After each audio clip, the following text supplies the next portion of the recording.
But isn't that kind of hard if if you're paying for your own university or you're trying to get yourself into a home or getting out of your parents' house? That's a very difficult thing to do in your 20s. That's when you start accumulating debt.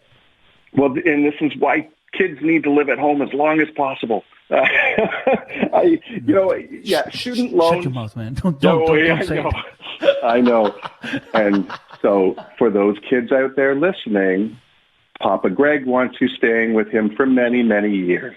Okay, so now that that's aside, I think, student loans, I would encourage people to work as hard as possible during their high school years, save up as much as possible, learn about the grants and scholarships that are available that can be applied for. Do everything you can to avoid taking on that debt. And if you're fortunate enough to have some support from your parents, they've been able to save through RESPs to help defray some of that cost.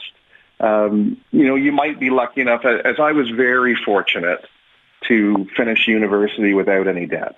But it's harder and harder nowadays. It used to cost me $8,500 a year in total cost to go to university, and that number is near triple for some kids. So it's very difficult to do, and yes, it's common that people have to build up debt. So your first priority when you're graduating, get yourself out of debt, keep yourself free of obligations.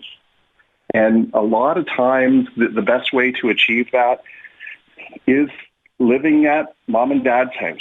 When you start working, if you've got the type of relationship where you're still happy to live at home for a little while, keep your life as lean as possible and save a ton of money before you move out on your own.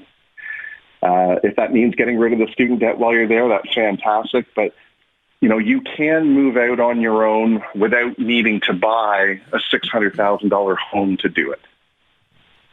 So just save as much as possible, but stay at home to do it.